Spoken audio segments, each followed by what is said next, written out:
Hello students, आज हम 8th class का थर्ड लेसन हिस्ट्री का जो है रूलिंग द कंट्री साइड, ग्रामीण क्षेत्र पर शासन चलाना, यह करेंगे। अब इस लेसन में हम करेंगे क्या, पहले वो बताती हूँ मैं आपको। ग्रामीण इलाकों को उपनिवेश कैसे बनाया, आय के संसाधन कैसे जुटाए, लोगों के अधिकार किस तरह से तय किए गए और जो क्रॉप्स वो चाहते थे उनकी खेती कैसे कराई गई, इन सभी बातों के बारे में हम इस लेसन में पढ़ेंगे। तो let's start. The company become the diwan, company दीवान बन गई।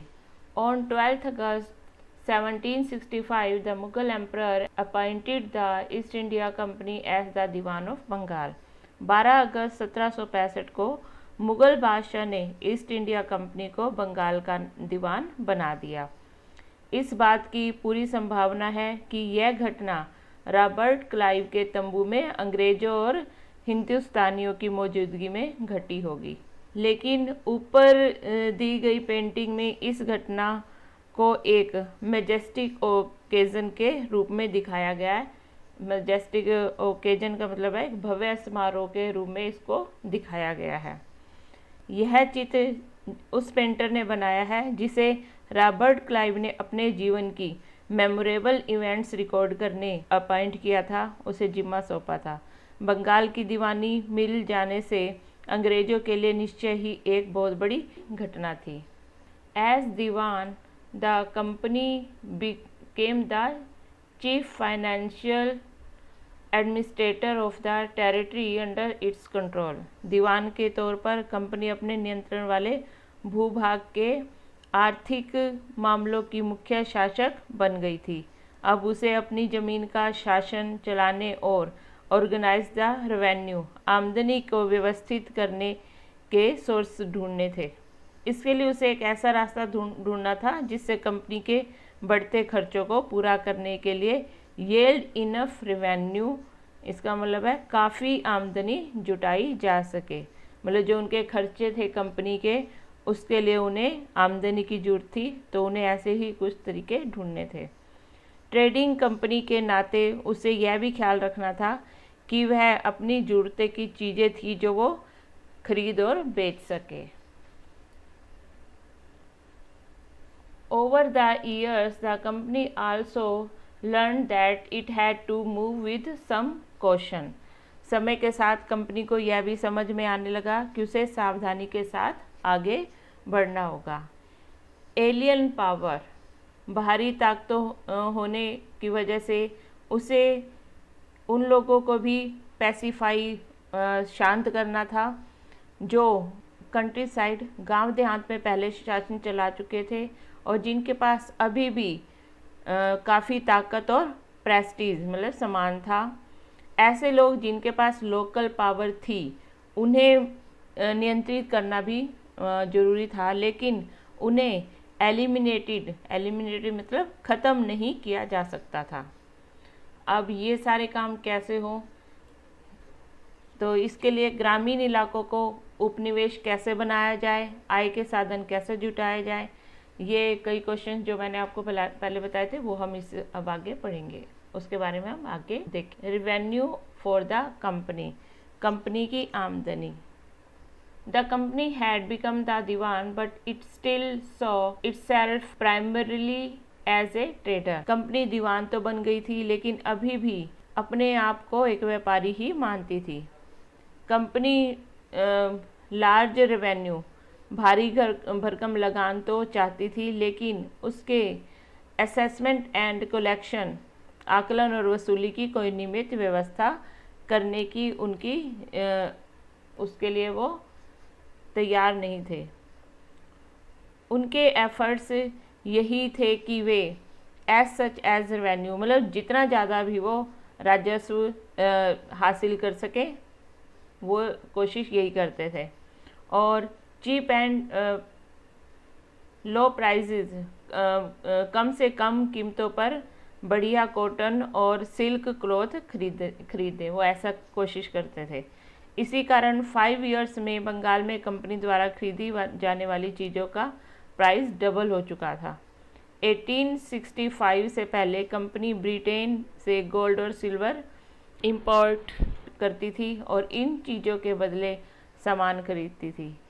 अब बंगाल में कलेक्टेड रेवेन्यू, इकट्ठा होने वाले पैसे से ही एक्सपोर्ट के लिए गुड्स खरीदी जाती थी।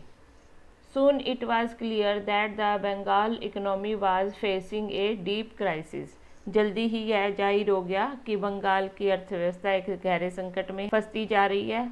आर्टिशन वर डिजर्टिंग विलेजेस, कारीगर गांव छोड़कर भाग रहे थे क्योंकि उन्हें लो प्राइसेस पर अपनी चीज़ें कंपनी को फोर्सफुली बेचनी पड़ती थी।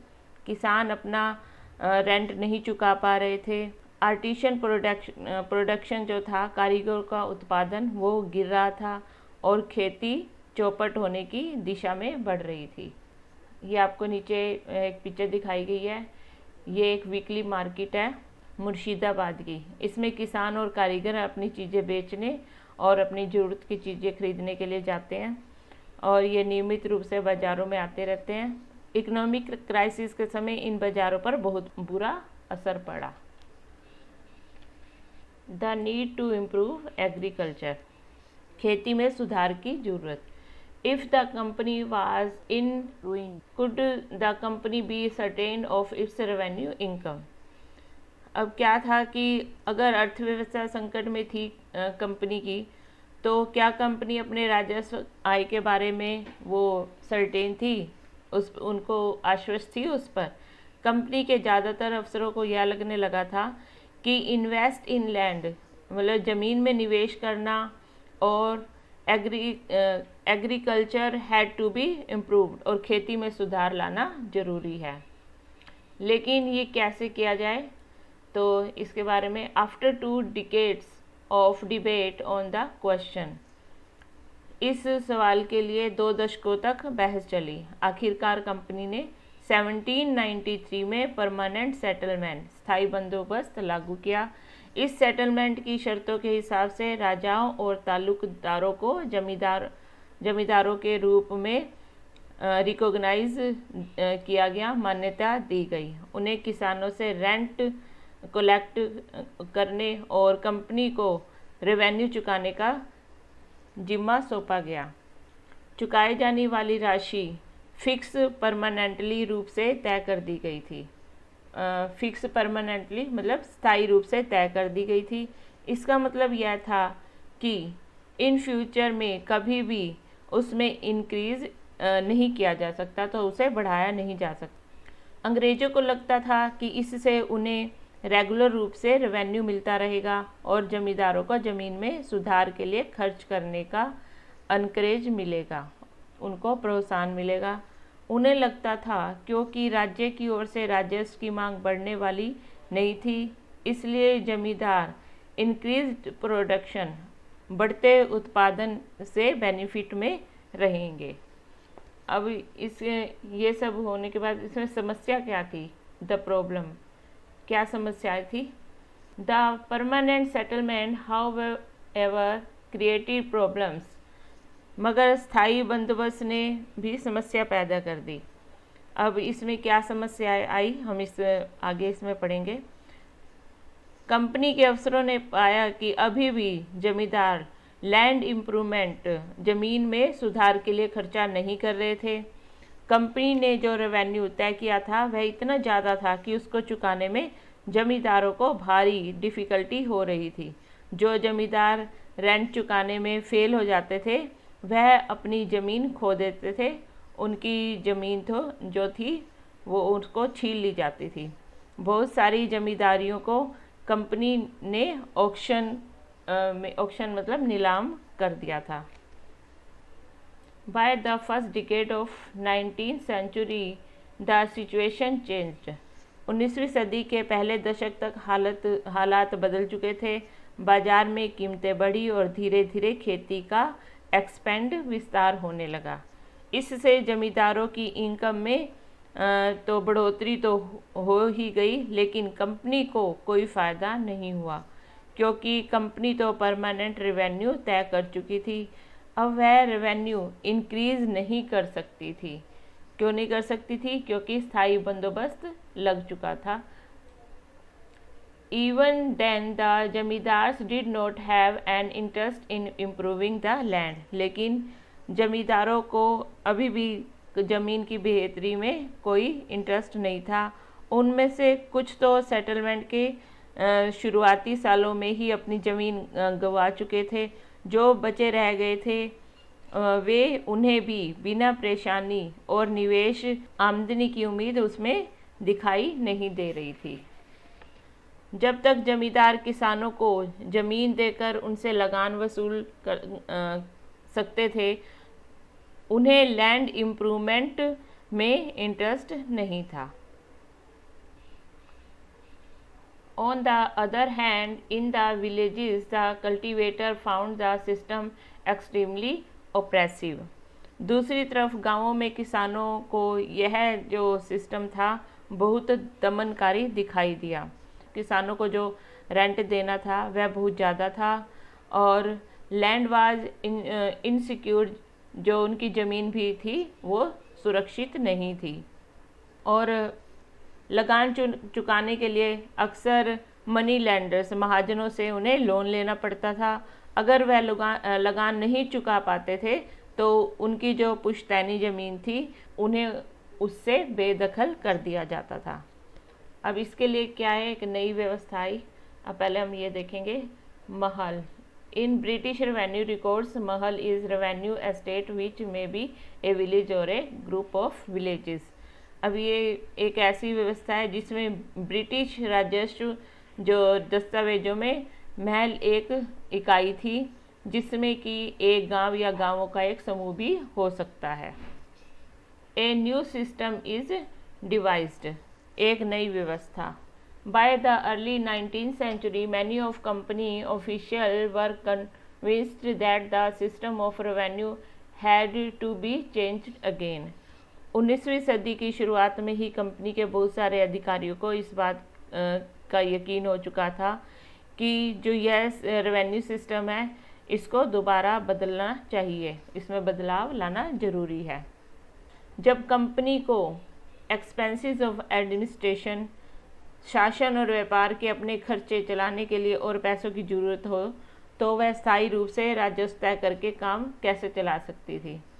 In the north western province of the Bengal Presidency, most of this area is now in Uttar Pradesh. An English called Holt Mackenzie devised the new system which came into effect in 1822. Bengal presidency के उत्तर पश्चिमी प्रांत जो आजकल की उत्तर प्रदेश में है के लिए हॉल्ट मैकेंजी नामक अंग्रेज ने एक नई व्यवस्था तैयार की जिसे 1822 में लागू किया गया। मैकेंजी को विश्वास था कि उत्तर भारतीय समाज में गांव एक इम्पोर्टेंट सोशल इंस्टीट्यूट, महत्वपूर्ण सामाजिक संस्था है और उनको बचाए रखना चाहिए। उसके आदेश पर कलेक्टर्स ने गांव-गांव का दौरा किया, ज़मीन की जांच की, खेतों का मेजरमेंट किया और डिफरेंट ग्रुप्स, विभिन्न समूहों के कस्टम और रिकॉर्ड्स तैयार किए। गांव के एक एक खेत के एस्टिमेट रेवेन्यू, अनुमानित राजस्व को जोड़कर हर गांव का या ग्राम का, जिसे महल कहते हैं, से वसूल होने वाले रेवेन्यू का हिसाब लगाया जाता था। इस राजस्व को परमानेंटली फिक्स कर दिया गया था, बल्कि उसमें पीरियोडिकली रिवाइज्ड, समय समय पर संशोधनों की डिमांड रखी गई। रेवेन्यू कलेक्ट करने और उसे कंपनी को अदा करने का चार्ज जमींदार को की बजाय गांव के मुखिया को सौंप दिया गया। इस सिस्टम को महलवारी बंदोबस्त का नाम दिया गया। इसमें ये क्वेश्चन बनता है कि what do you understand by Mahalwari settlement. तो ये आपका इम्पोर्टेंट क्वेश्चन है, इसे आप जरूर ध्यान रखना। द मुनरो सिस्टम, मुनरो व्यवस्था। In the British territories in the south there was a similar move away from the idea of permanent settlement. British नियंत्रण वाले दक्षिण भारतीय इलाकों में भी स्थायी बंदोबस्त की जगह नई व्यवस्था अपनाने का प्रयास किया जाने लगा। वहाँ जो न्यू सिस्टम विकसित हुआ उसे रैयतवाड़ या रैयतवारी का नाम दिया गया। कैप्टन अलेक्जेंडर रीड ने टीपू सुल्तान के साथ चले युद्धों के बाद कंपनी को टेक ओवर कर लिया और कुछ इलाकों में इस व्यवस्था को आजमा कर भी देख लिया। टॉमस मुनरो ने इस व्यवस्था को विकसित किया और धीरे धीरे दक्षिण भारत पर यही व्यवस्था लागू की गई। Reid and Munro felt that in the south there were no traditional zamindars. Reid और मुनरो को लगता था कि दक्षिण में परंपरागत जमींदार नहीं थे, इसलिए उनका मानना था कि उन्हें सीधे किसानों से ही बंदोबस्त करना चाहिए जो जनरेशन से ज़मीन पर खेती करते आ रहे हैं।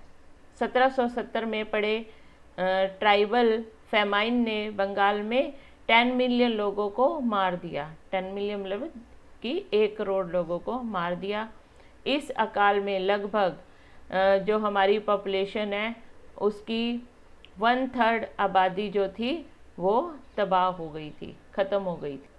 रेवेन्यू असेसमेंट राजस्व आकलन से पहले उनके खेतों का केयरफुली और सेपरेटली सर्वे किया जाना चाहिए।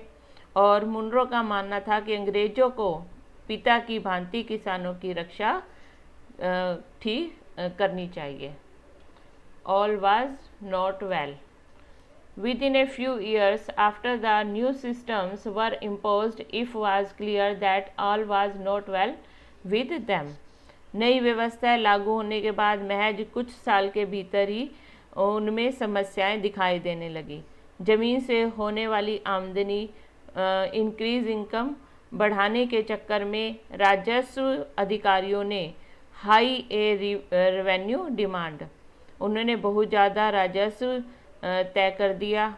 किसान राजस्व चुका नहीं पा रहे थे और रैयत गांवों से भाग रहे थे।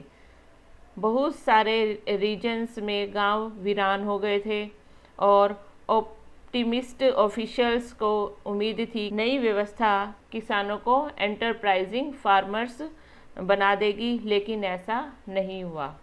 क्रॉप्स फॉर यूरोप, अब यूरोप के लिए कौन सी फसलें उगाई गई? The British also realised that the countryside could not only yield revenue.